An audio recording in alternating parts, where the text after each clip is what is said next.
هاي يا جماعة، استخدام التكنولوجيا عموما في حياتنا بقى أمر واقع أكتر من بقى هو نوع من أنواع الاختيار لتسهيل حياتنا. فطالما هي بقت موجودة وبقت مفروضة علينا بشكل يومي، خلينا نتكلم عليها أكتر ازاي نقدر نستخدمها ونوظفها لصالحنا لحد ما تقلب علينا. يعني المهم الفيديو ده مش على فكرة الذكاء الاصطناعي، مع ان معظم الابليكيشنز او التطبيقات اللي هكون بتكلم عليها في الفيديو ده ابتدت يكون فيها الذكاء الاصطناعي، زي مثلا نوشن بقى فيه ذكاء الاصطناعي وهنتكلم عنه اكتر لان انا استخدمته وبيفيدني بشكل كبير، بس هنتكلم عنه اكتر في فيديو تاني.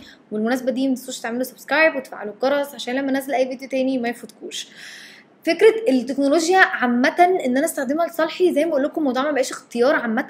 والفيديو ده زي ما شرحت لكم مش هكون بتكلم عن الذكاء الاصطناعي، لكن هتكلم على تطبيقات ساعدتني وما فيهاش ذكاء اصطناعي، ساعدتني على اكون بنظم شغلي ويومي والحاجات اللي ورايا بشكل اسهل واحسن بكتير. لكن قبل ما نبدا الحلقه، لو انتوا جداد هنا اهلا بيكم في الشانل بتاعتي. انا ماري نيكولا حداد، ودي تشانل ليرن وذ ماري، نتعلم فيها ديجيتال ماركتنج، برودكتيفيتي تيبس، ازاي نقدر نكون بنشتغل بشكل يريحنا ويبسطنا ونقدر نعيش الحياه اللي احنا عايزينها بشكل احسن من خلال الشغل. خليني النهارده ابتدي معاكم اقول لكم على التطبيقات اللي ساعدتني في ان انا اعرف انظم يومي بشكل حلو وبشكل سهل. اول حاجه في تنظيم المهام او تنظيم التاسكات ما بيني وما بين التيم هو تطبيق كليك اب. انا بقدر اقسم فيه الشغل جواه، بحط فيه كل الحاجات اللي انا محتاجاها من التيم، والتيم بيحط كل الحاجات اللي محتاجينهم من بعض. كليك اب فيه نوع من انواع الاوتوميشن، يعني اقدر اقول له التاسك دي لما تخلص هتروح للشخص الفلاني في الشركه عشان يشتغل عليها، هيشتغل عليها لمده 3 ايام، ولما ال3 ايام دول يخلصوا ابعت له ريمايندر بالشيء الفلاني. ففكره ان انا استخدم التطبيق ده، قدرت استخدم الاوتوميشنز او الحاجات اللي بتقدر تخلي الحاجات تتعمل جوه اوتوماتيك بشكل يقدر يسهل الشغل جوه. كليك اب من الحاجات اللي فعلا ساعدتني، لان هو بيديني كذا شكل اقدر اشوف بيه البروجكتس متقسم من جوه بطريقه مريحه جدا، وكمان بيبعت ايميلات بكل التاسكات. هل هو الحاجه الوحيده اللي انا اقدر استخدمها لاداره المشاريع او احط عليها التاسكات بتاعتي او لشغلي؟ لا، لو انت مشروع صغير ممكن تستخدم ابلكيشن اسمها تريلو بتقدر تحط عليها حاجتك بشكل كانبان فيو ده ان انت بتقسم الحاجه ببورد. هنا الحاجات الاسايند، هنا الحاجات اللي عليها تاسكات شغال عليها، وهنا الحاجات اللي انا مثلا محتاج ابقى ارجع لها، وهنا الحاجات اللي خلصت. فتريلو شكل من اشكال الابلكيشنز اللي ممكن تساعدك في التنظيم. بس انا في المرحله دي من شغلي انا بستخدم كليك اب. كنت بستخدم تريلو اول ما ابتديت الشركه، بس دلوقتي ما بقاش قادر يكون بيديني التاسكات اللي انا محتاجاها او يكون بيديني البنفيت او الطريقه اللي تقدر تخلي الشركه عندي برودكتيف اكتر. ومش بستخدمه بس في الشركه، بستخدمه كمان في تنظيم صناعه المحتوى بتاعي. تاني حاجه بستخدمها وانا كنت بكرهها جدا جدا جدا عشان كل الناس كانت بتتكلم عليه بشكل مش طبيعي، وهعمل فيديو عنه قريب جدا اقول لكم اذا انا حبيته ولا لا، عشان انا شكلي هرجع احبه تاني. وهو نوشن من التطبيقات اللي بقدر اكون بحط عليها كل حاجتي. انا بشوف من وجهه نظري ان استخدامه ينفع استخدام شخصي، مش بشوفه للشغل تماما.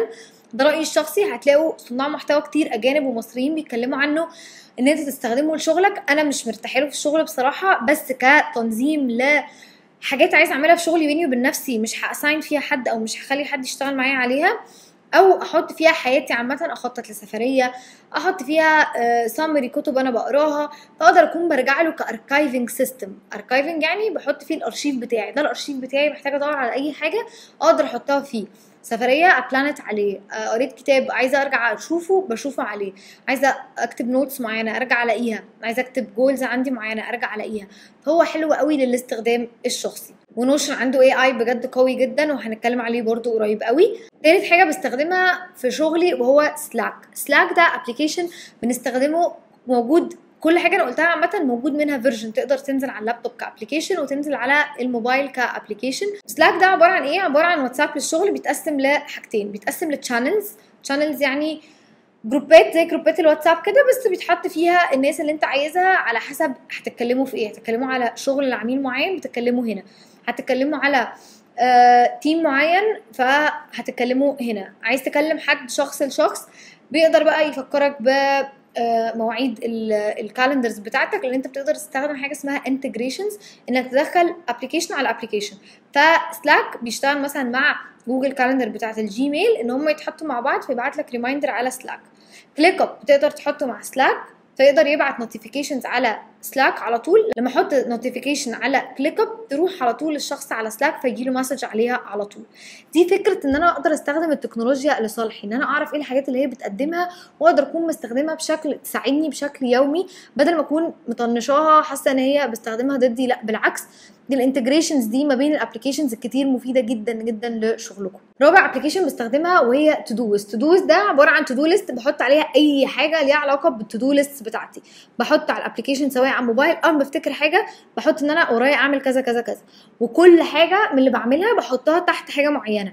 لو حاجه للشركه بحطها تحت ليست الحاجات اللي ورايا للشركه وبحط لها ميعاد، لان الحاجه عمرها ما هتتعمل لو ما اتحطتش كتاسك وتحط لها ميعاد وتحط لها وقت في يومك او في حياتك عامه. كل ما يبقى عندك فكره او حاجه وراك ابتدي حطها على ابلكيشن تودوست وارجع لها بعد كده حط لها ميعاد لو مش عارف تحط لها ميعاد دلوقتي، واحطها في مكانها. يعني حاجه الشغل بحط لها مكان، حاجه البيرسونال بحط لها ميعاد، يعني عايزه احجز دكتور سنان، محتاجه احجز سيشن عند دكتور ليزر بتاعتي، محتاجه احجز حاجه لماما، محتاجه ادفع فواتيري، محتاجه اعمل مش عارفه ايه، محتاجه ابتدي ادفع بلانز السفر بتاعتي. كل الحاجات دي بحطها تحت بيرسونال بارت على تودوست، وبحط الحاجات بتاعت ليرن وذ ماري، انا محتاجه اكتب السكريبت، محتاجه اصور، بحطها برده في الابلكيشن دي. وبالانتجريشن بكونكتها، بعملها كونكت كده مع الكالندر بتاعتي بتاعت جوجل، فلما بحط لها ميعاد بتحط على جوجل كالندر بتاعتي وبتبعت لي ريمايندر اوتوماتيك. خامس ابلكيشن وعايزه اكلمكم عنها واضح جدا ان هي اسينشال وفيري امبورتنت هو جوجل عامه بالابلكيشنز بتاعته. اهم اتنين بستخدمهم هو جوجل كالندر وجوجل درايف. جوجل كالندر زي ما انتم شفتوا ان انا بحط عليها كل حاجه، انا بخلي كليك اب يعمل كونكت مع جوجل كالندر، فكل التاسكات اللي عندي على كليك اب بتروح على جوجل كالندر. تودوست بعمل له كونكت مع جوجل كالندر، فاي حاجه بحطها من تودوست لميعاد بتحط عندي على الكالندر بتاعتي، تبقى عندي مكان لامم من كل ابلكيشنز بشوفه في حته واحده. ده السيستم اللي مريحني انا، والسيستم اللي شايفاه مناسب ليا وبالنسبه لي لحياتي عموما. انتوا اديكوا بتعرفوا التول، شوفوا حابين توظفوها ازاي على شكل حياتكم على طريقه شغلكم. تاني حاجه بحبها جدا وهي الدرايف. الدرايف ده عباره عن مكان برمي عليه فولدر كده بحط فيه كل حاجتي. انا بصور محتوى كتير قوي، العملاء بتوعي بيبعتوا حاجات كتير عشان هم كمان عندهم محتوى، فالدرايف بيكون بدل ما احط كل حاجه على هارد ديسك، الهارد ديسك يتحرق يموت يولع يبوظ يضيع، او اللابتوب بتاعي بعد الشر عليه يبوظ يقفل ما يفتحش. كل حاجه اول ما بخلصها بروح احطها على الدرايف، فتبقى محطوطه على الايميل، وكل ما الدرايف بيتملي بشتري مساحه اكبر لحد ما في الاخر هشتري unlimited storage عشان هكون بحط عليه محتوى كتير جدا. فبقى عندي زي برضو archiving سيستم انا حاطه عليه كل الحاجات، وقت ما عاوز ارجع لاي حاجه هلاقيها ومش هتضيع ومش هقعد ادور عليها ومش هقعد احتاس في ان انا الاقي مكانها. رقم 6 من الحاجات اللي بجد اتكلمت عليها قبل كده كتير جدا وهو كانفا انا بدفع له بالسنه 700 جنيه او حاجه. تقدروا تشوفوا مع ده 700 جنيه لما الدولار كان ب 15، يعني دلوقتي هيبقى الدبل يعني ما علينا. خشوا شوفوا سعره، لو انتوا مش قادرين تدفعوا سعره في السنه ممكن يعني تشيروا فيه مع اصحابكم. يعني لو انتوا محتاجينه شوفوا 4 يدفعوا فيه، لان انت لما تدفعه في السنه بتقدر تحط معاك تيم. ايه بقى اصلا كانفا ده؟ اتكلمنا على فيديو كامل ازاي تقدر تعمل السي في بتاعك على كانفا من على تليفونك، وهطلعه لكم هنا.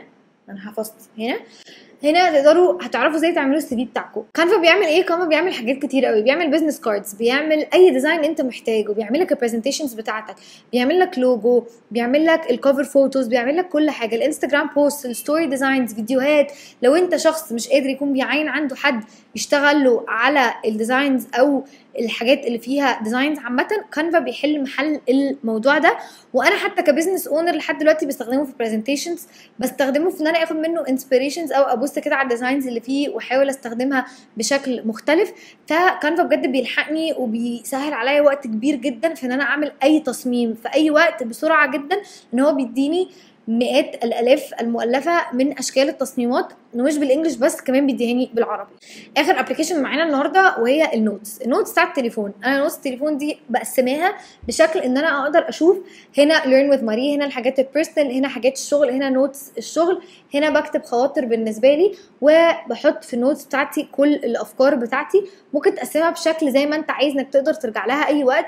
انا عاملاها برده بشكل ان انا بحب اخد فيها نوتس، بتريحني اكتر بكتير من ان انا اخد نوتس فيها في اي حته تانية. سبيشالي نوتس بتاعت ابل بجد تقسيمتها حلوه قوي، وبقدر استخدمها على اللابتوب، استخدمها على الايباد بتاعي، واستخدمها على تليفوني. لو انت عندك اندرويد حتى تقدر تكون بتسنكت بشكل ما مع اللابتوب بتاعك.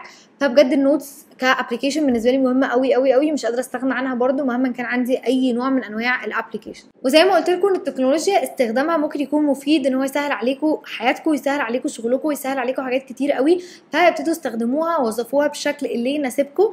وهنعمل حلقه كامله وحلقات كتير عن الاي اي وعن الذكاء الاصطناعي ويعني ايه ونقدر نستخدمه ازاي. قولوا لي في الكومنتس ايه اكتر ابلكيشن عجبتكم هتستخدموها، ولو في ابلكيشنز ثانيه تفيدوا الناس بيها سيبوها في الكومنتس. ما تنسوش تفعلوا الجرس وتعملوا سبسكرايب عشان ما يفوتكوش اي فيديو من اللي انا بنزله. واشوفكم الحلقه الجايه. باي باي.